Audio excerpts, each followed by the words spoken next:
any hobby that gets you into a flow state and gets Yeah. you out of like, oh, how much time has it been or what do I have to do next? Yeah, how does this work? Why does it work? How do people identify what is being taught by their hobby? So you've got to think ahead. If I do this, what are they going to do next? How would I respond? Welcome to the Let's Eat Grandma Career Warrior Podcast. Today's guest is somebody who sits at the intersection of creativity, process, and people. I first interviewed her 5 years ago on this podcast, and I just had to have her back today. My name is Chris Villanueva. I'm the founder and CEO of Let's Eat Grandma Resume Service. This podcast is called the Career Warrior Podcast. It is for listeners who are looking to level up in their career, whether you are in your job search right now or you're just looking to make a move. This is the podcast for you. Hilary Constable is a writer, event host, and HR professional with over 20 years of business experience and a passion for helping people to do work that truly matters. She brings a rare mix to the table: an MFA in creative writing, 3 Lean Six Sigma certifications, and deep expertise in both process improvement and human-centered HR. As the founder of Constable HR, Hilary has led projects across nonprofits, municipalities, and medical practices, building everything from employee handbooks to onboarding systems to compensation analysis. She's also a speaker at Disrupt HR conferences this year, where she's helping leaders rethink the way we show up at work. She's the founder of the Writer's Escape portal, found on writersep.com. We'll talk about that exciting bit here at the end of this episode. But what makes Hilary especially interesting is her belief in the unexpected things that help us grow professionally, like hobbies, personal development, and even the language we use in team meetings. I think that this is going to come through in today's podcast because she's really unique, I believe, in terms of the topics she covers, the way she answers them. And today we're going to cover why your day job needs your hobby.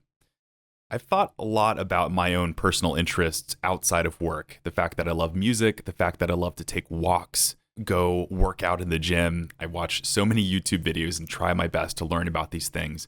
But I've never really thought about about this as something that's crucial to my career. So when Hilary first came to me about this topic, I thought, oh my gosh, I have to have this episode because so many of us career warriors have things outside of our professional lives that are just so incredibly important. And she said that this can be something that is so important to our careers and how we develop. So I hope that this episode opens up your mind and helps you to think about how you can bring in your hobby, so to speak, into your careers and as a way to develop it in the future. I think you're going to love listening to this episode. So without further ado, Hilary, welcome back to the Career Warrior Podcast. Thanks so much. I'm so excited to be here. Awesome. It's funny, like I met you like 5.5 years ago. I think we had our Yeah. episode on workaholism. And so how cool is it that we're coming back like after so much has happened, I think, to launch into such a topic. So welcome back. I'm excited. The most bizarre 5 years of our whole lives, Yeah, right? exactly. It's seriously so insane. And you've said, actually, so I'm gonna flash back to our episode that we did a long time ago. So this is 2019. You had this amazing concept called the pledge, I believe. What was the name of this pledge Mhm. again? The 2020 pledge. Yeah. So your 2020 pledge was: I pledge to value my whole life above my work life. I will put my best foot forward in all aspects, including rest and recreation. And the number one bullet point that you had was to have at least one hobby that you engage in weekly. So I think it's so cool that we're diving back into that. And again, so much has changed since then. I'd love it if you can share some more about your personal journey with this idea over the last 5 years. Yeah. I listened to that episode again last weekend and I was like, what exactly did I say on there? I was really excited to hear so much stuff about hobbies and their value. I still do believe in that so much, but I would say that, I mean, gosh, so many things. I got married since then. Mhm. Launched this new business. I had a personal tragedy that I'm working through. And something I noticed is that like those distractions are really valuable.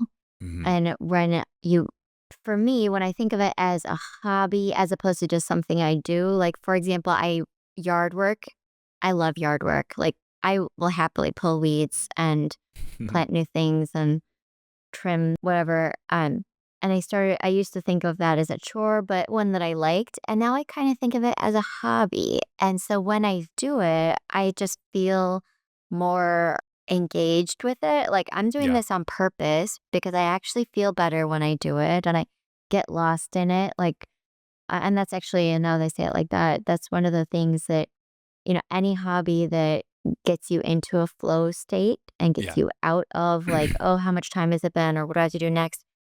That will always improve your energy and your mind. It also reduce your stress just Yeah. naturally. And so I pair that, like I listen to a book and I pull weeds, or honestly, I pick Japanese beetles off of this gigantic vine in my yard. That takes a lot of time. And just it just gets me totally out of whatever else I was worried Yeah. about or what I was struggling with. So yard work in these specific tasks, that's been your number one thing. I can relate to the weeds thing because sometimes I'll pull weeds and I'll be like, I just zone out and I forget. I'll listen to podcast music or something. And then I'm like going back to work feeling more energized than ever before. It's a really weird thing. Maybe it's getting outside. Maybe it's the fresh air. I don't know what it is, Yeah. but that's been it for you. It's been being out in the yard and doing these tasks. For sure. Like and I also like to see a physical manifestation of my work. So when Yeah. I see that all the weeds are gone, that's really satisfying to me. And I think that a lot of our Yeah. work these days is online, and like seeing a bunch of emails in my sent box just isn't as satisfying to me. Yeah. So having something that is physical, I think it's undeniable. Like, Yeah. I did all that work and I can't just, you know, I get constant reminders when I've done something, especially like my front yard, also that other people see. So, So I want to bring in the professional world here. A lot of folks compartmentalize, or they'll completely separate, your work life and then your personal interests and your hobbies. Why do you think that mindset limits us?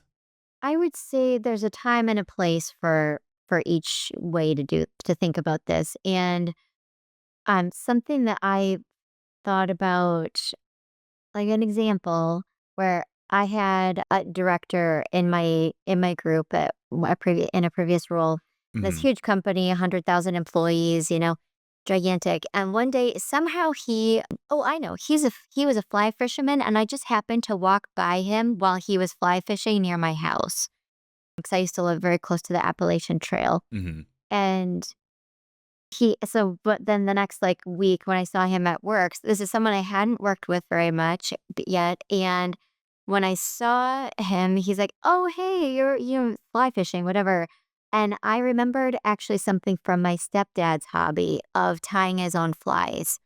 And so I brought that into the conversation.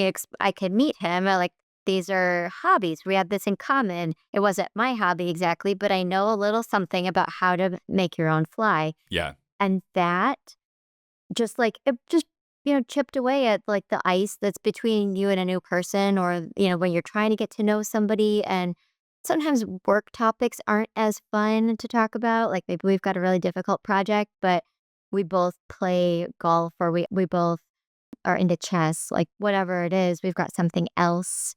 Perpetual icebreaker, I would say, like in a conversation, you can always ask, like, oh, like, how many fish did you catch? Or how was the fishing on Saturday or whatever? Or, so it adds another layer because I also worked at a place where we used what they called an energizer before every meeting. So sometimes it was related to the project and sometimes it was just a funny video to settle everyone into the meeting. And so hobbies can be a resource for those things and an unknown common ground with somebody. It's fun to discover. So Yeah. I guess that's the main way that it would specifically show up at work. Like, the effects of a hobby show up at work all the time, but ways that you could use your hobby at work. I would love it. And I think listeners would appreciate some other specific examples of hobbies. And I love some of the examples that you mentioned, before we had this conversation, like improv, for example. But can you walk us through just some of these examples and how this could improve somebody's performance at work? This is actually one of my most favorite topics of how to use your hobby as professional development. Yeah. Or like, let's say you're a manager and you've got someone on your team and you're like, they just really need to get in, they need to improve on this one specific skill set. And whether it's a soft skill or it's a technical skill, like one, I mentioned chess, but I think that is a fantastic way to develop your strategic decision making, strategic thinking, critical thinking skills. So you've got to think ahead. If I do this, what are they going to do next? How would I respond? And that's really easy to apply to your work, right? But also baking. I think I mentioned Ooh, this yeah, I like to that you before. example. So I just love this example of like Hmm. if you've ever mixed up the baking soda and the baking powder, you know that details matter. And for example, I am not naturally a detailed person, which isn't a great match for HR because there are a million details to keep track of. But a way for me to work on those detail oriented skills could be baking. It could be something like woodworking also. Like if you have to cut this piece to fit in this piece and like a tongue and groove situation. The all attention to detail, and Yeah. when it's a hobby and the stakes are low, you can just relax into it, figure it out, and I don't know, I mean, maybe it's just me, I think it's other people too, but to, like, make these connections between right, like, we Yep. had to figure this out while we were hiking on the trail, Yep. and something similar at work or, like, a different way to look at a work problem, but you draw on experience from Yep. something that was lighthearted and entertaining? You're triggering a a memory here. But quite recently, I've been picking up the piano, and I bought this little baby tiny keyboard with just 32 keys on it. And this is something I learned like a long time ago when I was a kid, but I don't know why the interest got back to me to learn chords and learn progressions. And so I bought this, $29 course on YouTube, or it was from somebody who advertised on YouTube, and then like started picking up this course, and somehow that ended up triggering a this desire and this ability for me to learn technical things in my own work life beyond just the music itself, because in my practice I was going into learning the how each finger should rest on like each key specifically, and it was like these random combinations of keys, and that allowed me to delve into the different technologies that I work with, things like HubSpot, and get better at my own technical expertise because that was inspired through the piano. It's like I'm having a hard time even articulating it right here on this podcast of how it worked, but I know I was able to show up even the next day with the enhanced desire to learn HubSpot and to get my technical, just to like learn more. And I wasn't there before. So that was the piano, you know? Yeah, how does this work? Why does it work? Yeah. And maybe I'll hook up with some like a researcher, a professional researcher who can help me figure that out or explain it to me. But Einstein called it combinatory play, where like maybe you get stuck on something more, and this would be more directly, but like you get stuck on a problem you're trying to solve at work. So you go do something else. You go play ping Yep. pong, you go for a jog, you play, in his case, you play your violin. And while you're doing that other thing, the solution to the problem that you were Yes. trying to solve just comes to you and it Yes. feels like magic. Exactly. But it's similar to the concept of like when you're in the shower and people are like, oh, I get my best ideas in the shower because you're physically doing something mindless. Yep. So your mind is freed up to do a different kind of thinking or a deeper thinking. Exactly. And so I think hobbies just give you one more way to do that and expand. Also, I'd be like learn something new, like learning the piano.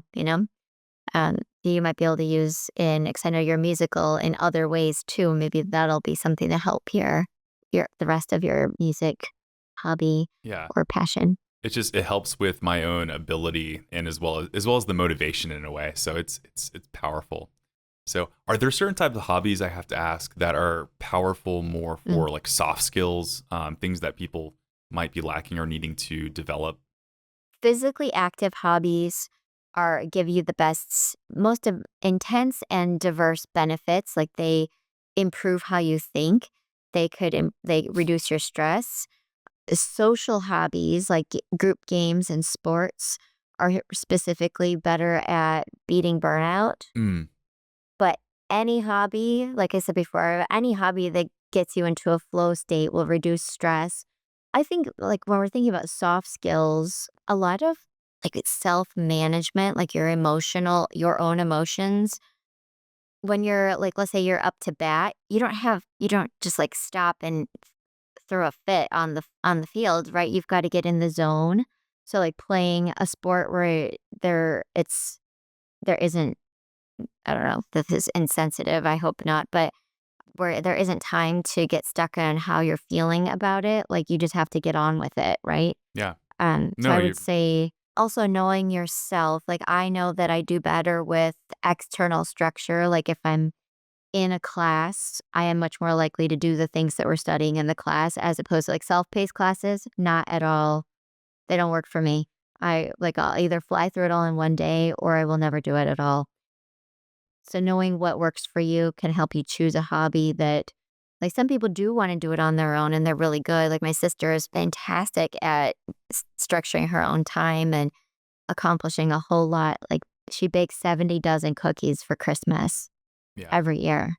it's How does the awesome. person manage It's a lot that? of But so cookies. I think That's that a can lot. help.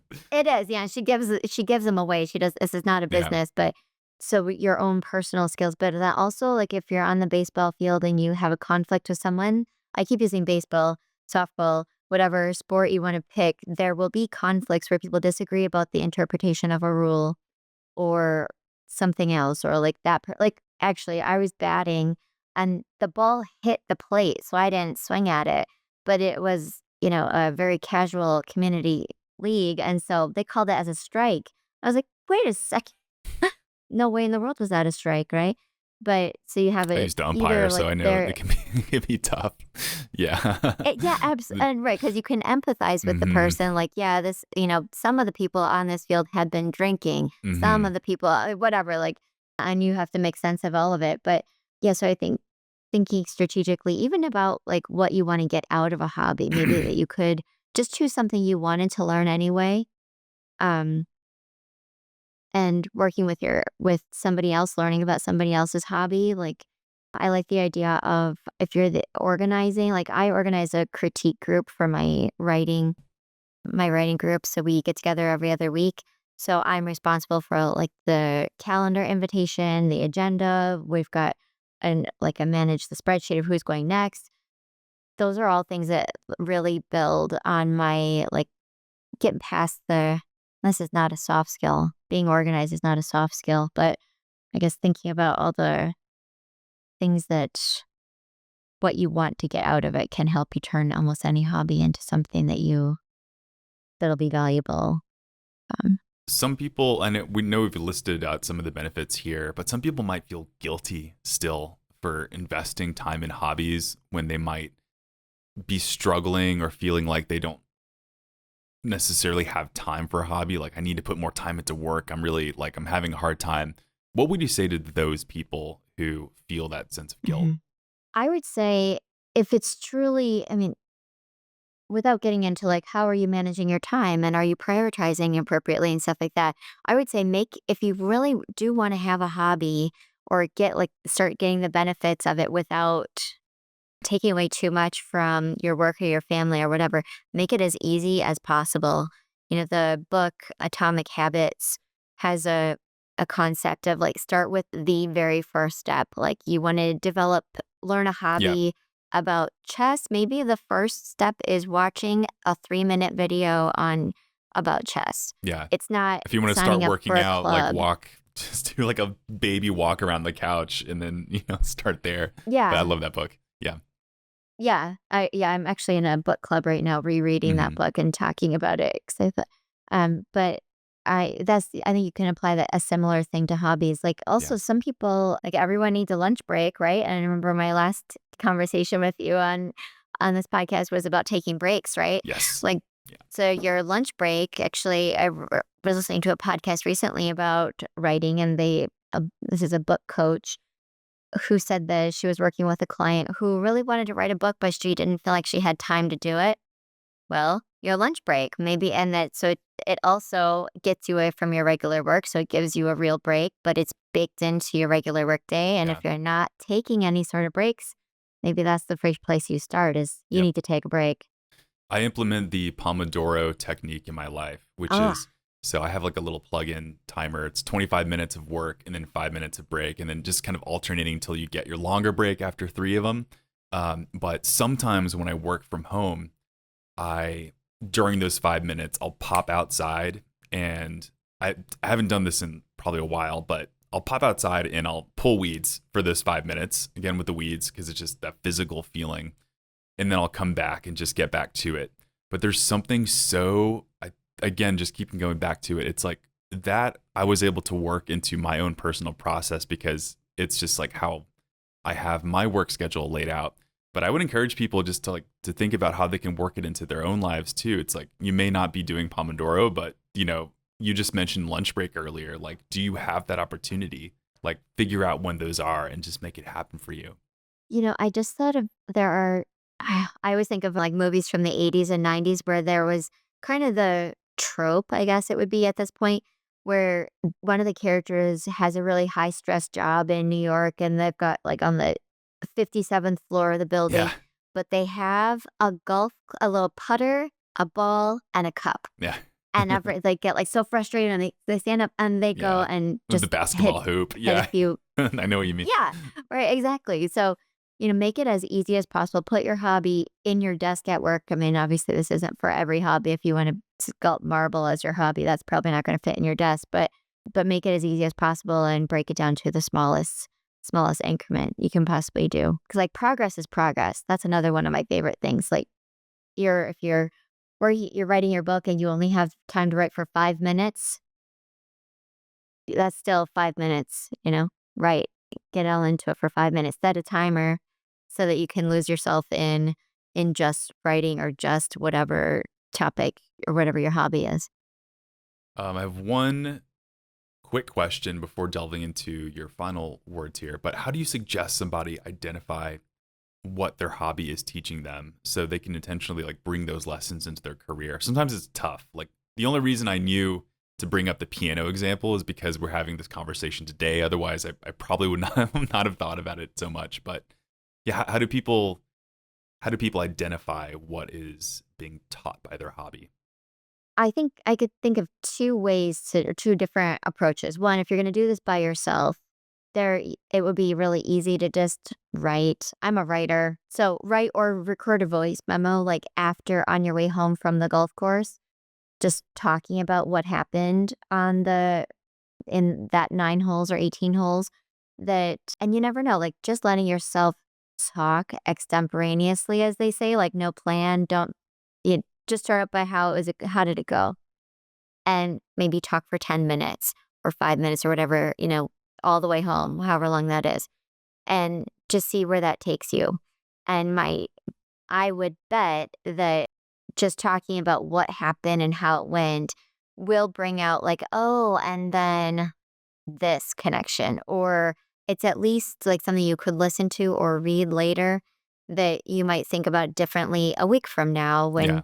you just look back on your progress.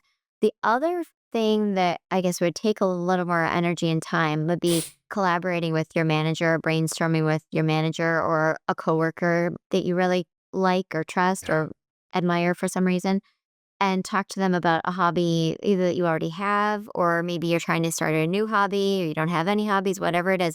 Talk to them about your hobby or prospective hobby and then report out to them later or check in with them later. Doesn't have to be like a formal status report or something, but like, hey, I went golfing again last weekend and this is how, I finally mastered the chip shot or whatever. I love that. That's it's so powerful because you have to process it. Otherwise, you'll just forget about it, or it'll be something that you compartmentalize, which we're trying to undo that this episode. So that makes perfect sense. But for somebody who's feeling stuck, either in their job or who they are as a professional, what's one small thing that they can do this week so that they can experiment and just work their hobby into their life?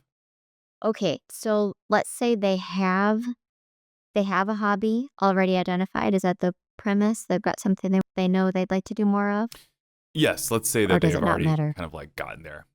Okay, yeah. So I would say find 5 minutes Hmm. and like just that it's the smallest step. Another thing that could be helpful is tell somebody about it. I an example I heard of somebody he had been a truck driver in his career. He said, which is super stressful, very sedentary job, not healthy, right? But he loved riding his bike, and when he really thought about it, like from his younger years, that's something he really liked doing. So he didn't just like go out and buy a bike and try to get into a routine. He joined a cycling club. So find other Cool. people who are doing the same thing, or just somebody would be supportive, family member or partner, whoever it is, um, a friend who would be encouraging. Hilary Constable, thank you so much for joining us on this podcast. I have to ask, so this Writers EP challenge that we talked about, so can you talk about how to join that challenge, what it is? And it's writersep.com, correct?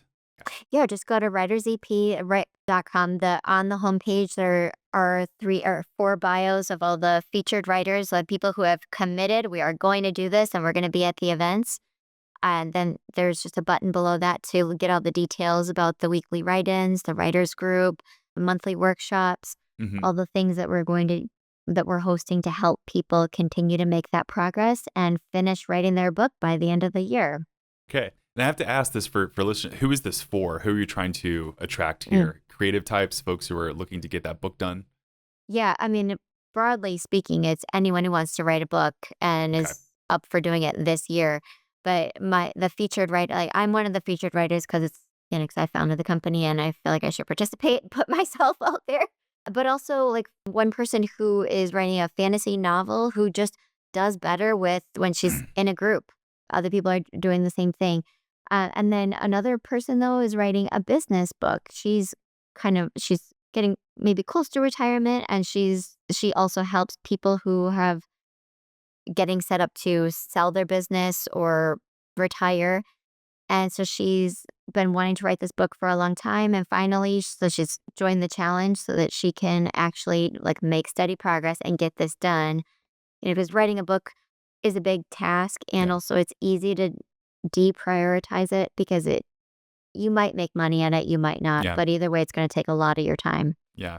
I'm not going to write a book anytime soon, but I know where to go. It is a lot of work, and I've spoken with a lot of people, but it's just so fruitful and something that's been a really valuable experience for the folks I've spoken to who've done it before. So I think that's Mhm. really cool. So writersep.com, everyone. I'll make sure to link that within the description of this episode. Hilary, thank you so much for joining us here. You just were fabulous to have back, and hopefully sometime in the future again, we can keep this going. Yeah, great. Thank you so Mhm. much. It's my pleasure to be here. Cool. Listeners, this wraps up today's episode of the Career Warrior Podcast. Thank you so much for joining us. I do my best here, and when you check the description, you should see writersep.com as well as my LinkedIn, Hillary's LinkedIn, and additional resources that can help you as a listener. Just want to say thank you so much for being a listener of this podcast. As I mentioned, been doing this for years now, and it's you who keeps me encouraged for coming up with new, fresh topics. So I invite you to, connect with me on LinkedIn. Let me know what you thought about this episode. Let me know what future episodes you would like to hear as a listener.